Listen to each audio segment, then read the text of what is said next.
Jadi pada bulan-bulan ini saya menerima aduan-aduan dari warga apartemen ya. Ada sekitar sampai 6 warga ya. Kasus-kasusnya itu pada intinya mengalami kesulitan keuangan akibat dari tidak adanya lapangan pekerjaan maupun akibat dari pembiayaan keluarga yang sakit. Kalau keluarga sakit itu wah ngeri ya, habisnya juga cepat uangnya.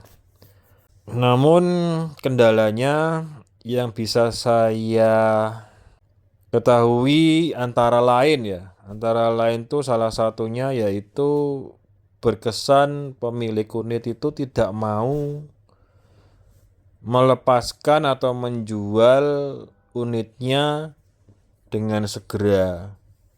Padahal sudah kesulitan keuangan.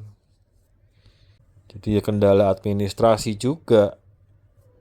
Ya saya hanya bisa membantu sesuai dengan Undang-Undang Perlindungan Konsumen. Sekali lagi kalau kita sudah tidak mampu untuk membiayai IPL ya sebaiknya segera dijual. Atau bagaimana caranya untuk tidak menunggak IPL terlalu lama atau terlalu banyak. Ya kalau memang kita tidak mampu ya sudah, kita harus mengakui dan menerima kondisi untuk tidak mempertahankan unit apartemen. Daripada kita terus-menerus menjadi memelihara problem hutang IPL itu ya tidak baik atau tidak tepat juga. Ya diharapkan pengelola juga tidak melanggar Undang-Undang Perlindungan Konsumen ya, dan melakukan suatu operasional atau tindakan yang ada dasar hukumnya. Yang saya temui di lapangan itu banyak apartemen itu banyak terjadi perbuatan melanggar hukum. Orang warga yang lagi susah itu ya mestinya dibantu sedemikian rupa dengan cara yang baik, dengan itikat yang baik dalam melayani.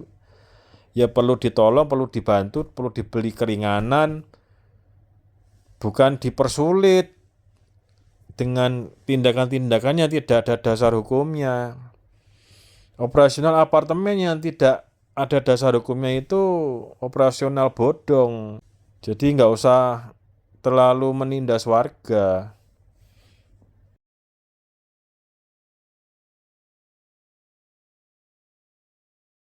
Jadi gini loh, DPR itu hanya badan legislatif. Badan legislatif itu tidak bisa untuk mengeksekusi, tidak bisa untuk mewujudkan keputusannya, itu harus dijalankan oleh bagian lembaga yudikatif.